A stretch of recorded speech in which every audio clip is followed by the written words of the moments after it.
تو انسان کسی کے عذاب کو دیکھ کے انسان پہ یہ سوٹ نہیں کرتا کہ وہ خوش ہو.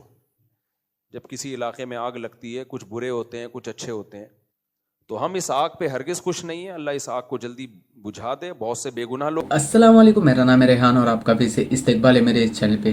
تو آپ جیسے کہ سبھی کو پتہ ہے کہ لاس اینجلس میں آگ کا خیر کتنا طریقے سے خطرناک برپا ہوا تھا کہ آدھی لاس اینجلس شہر جل کے خاک ہو گیا تھا. مطلب وہ آگ اس طریقے سے تھی کہ بس ہوا کے ذریعے پھیلتی جا رہی تھی. مفتی طارق مسعود صاحب کا ایک اس کے اوپر بیان نکلا تھا جو کہ بہت وائرل گیا تھا. اسی پہ آج ہم ریئیکشن دینے والے ہیں. ویڈیو کو لاسٹ تک کے ضرور دیکھیے، ویڈیو بہت زیادہ انفارمیٹیو ہونے والا ہے.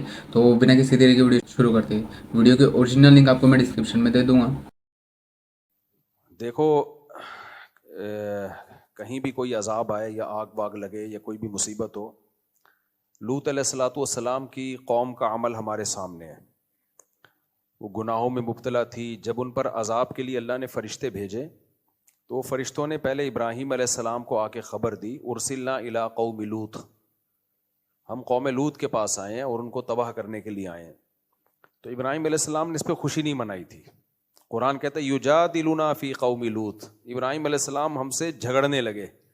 یعنی اللہ سے تو کون جھگڑ سکتا ہے. مطلب یہ کہ اتنی لجاجت آہوزاری کی کہ عذاب نہ آئے، کہ گویا کہ لڑ رہے ہیں. یہ مبالغہ ہے. اور اللہ نے فرمایا ان ابراہیم لحلیم اواہ منیب، نرم دل تھے، بردبار تھے. تو انسان کسی کے عذاب کو دیکھ کے انسان پہ یہ سوٹ نہیں کرتا کہ وہ خوش ہو. ہمیں تو بس اللہ کے عذاب سے پناہ مانگنی چاہیے کہ اللہ نے جو کافروں کو بھی عذاب دینا ہے آخر میں ہی رکھے. دنیا میں اللہ کسی کو عذاب نہ دے. تو اس پہ خوشی نہیں بنتی جو آگ لگی ہے. یہ جب مان لیا جائے کہ وہ سارے ظالم ہی ہیں. ایسا ہوتا بھی نہیں ہے. جب کسی علاقے میں آگ لگتی ہے، کچھ برے ہوتے ہیں، کچھ اچھے ہوتے ہیں. البتہ اتنی بات ضرور ہے کہ یہ عبرت کی بات ضرور ہے. غزہ میں جب آگ لگی ہے، جو روزانہ آگ لگ رہی ہے، روزانہ بم برسائے جا رہے ہیں جس میں معصوم بچے جل رہے ہیں، اس آگ پہ کوئی نہیں روتا. یہاں جب آگ لگی ہے تو پورے میڈیا نے اس کو فوکس کیا ہوا ہے، کوریج. تو ہم یہ نہیں کہہ رہے کہ اس آگ کو آپ کوریج نہ دیں، اس کو بجھانے کی کوشش نہ کریں. یہ جیسے انسان ہے تو غزہ میں رہنے والے بچے، عورتیں، وہ بھی تو انسان ہیں. ان کے بارے میں خاموشی اختیار کر لینا، بلکہ اور اسرائیل کو اپریشیٹ کرنا، پروموٹ کرنا، اس کی مدد کرنا، تو پھر انتقام کی اللہ کی آگ بھی جوش میں آتی ہے. اور اللہ بتاتا ہے کہ تم جو کر سکتے ہو تم کرو، میں جو کر سکتا ہوں وہ میں کروں گا. وَمَكَرُوا وَمَكَرَ اللَّهُ وَاللَّهُ خَيْرُ الْمَاكِرِينَ. اللہ کہتے ہیں یہ میرے خلاف تدبیریں کرتے ہیں تو میں بھی تدبیر کرنے والا ہوں، اور میری تدبیر ان سے زیادہ پاورفل ہوتی ہے. تو ہم اس آگ پہ ہرگز خوش نہیں ہیں. اللہ اس آگ کو جلدی بجھا دے. بہت سے بے گناہ لوگ بھی ہوں گے اور بہت سے ظالم بھی ہوں گے. جیسے انہوں نے کہا کچھ ظالم صحافی جو ہے وہ اسرائیل کے اس عمل کو اپریشیٹ کرتے ہیں جو وہ غزہ میں جو کچھ کر رہا ہے. تو ان صحافیوں کے گھر بھی جلے ہیں. نہ جلتے اچھا تھا، ویسے ہی اللہ ان کو ہدایت دے دیتا. لیکن یہ عبرت کی بات بہرحال ہے کہ اللہ جو عرش پر ہے وہ لا تحسبن اللہ غافلا عما يعمل الظالمون. اللہ کہتے ہیں اللہ کو غافل مت سمجھو جو کچھ ظالم لوگ کر رہے ہیں.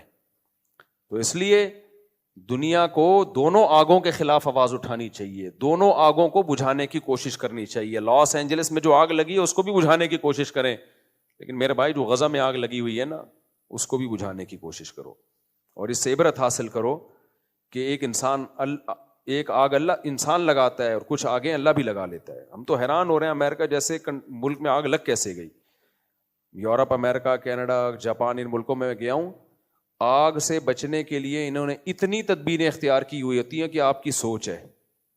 ہر بلڈنگ میں فوارے لگے ہوئے ہوتے ہیں، آٹومیٹیکلی آگ لگے گی تو یہ خود بخود یہ آن ہو جائیں گے. اور سڑکوں کے کنارے سڑکوں میں جو ہے نا ایسی جال بچھایا ہوا ہوتا ہے گیسز کا کہ جیسے ہی یا پانی کی لائنیں الگ سے ہوتی ہیں کہ آگ لگی تو یہ خود بخود کھل جائیں گی. اتنا ان کا آگ بجھانے کے جو ان کے جو سروسز ہیں وہ اتنی ایکٹیو ہیں کہ آپ سوچ بھی نہیں سکتے. اس کے باوجود لگ جاتی ہے. وجہ اس کی ہے بھائی اللہ سے کوئی لڑ نہیں سکتا، اللہ سے کوئی لڑ نہیں سکتا. حادثات بہرحال ہوتے ہیں تو ہمیں ڈرنا چاہیے کہ جو اللہ ہے نا عرش پر وہ غافل نہیں ہے. تو اتنی بات ضرور ہے کہ ان بڑی طاقتوں کو ہوش کے ناخن لینا چاہیے کہ آپ غزہ پہ جس طرح سے خاموش ہو. ٹھیک ہے کچھ لوگ احتجاج وہاں بھی, امریکہ میں بھی عوام احتجاج کرتی ہے, یہ سارے امریکہ ایک جیسے نہیں ہیں, بہت سے لوگ غزہ کے حق میں آواز اٹھاتے ہیں, یو کے میں بھی, آسٹریلیا میں بھی, کینیڈا میں بھی, ہر جگہ آوازیں اٹھ رہی ہیں, لیکن وہ اتنی پاورفل آوازیں نہیں ہیں کہ اسرائیل باز آ جائے اس ظلم سے جو وہ غزہ میں کر رہا ہے. تو اس لیے یہ عبرت کا سامان ہے, تو عبرت والوں کو اس سے, اور پھر جو آگ میں جلتے ہیں تو ان کو احساس بھی ہوگا کہ آگ ہوتی کیا چیز ہے. جب تک انسان اس مصیبت میں خود نہیں مبتلا ہوتا نا, دوسرے کے غم کا احساس نہیں ہوتا.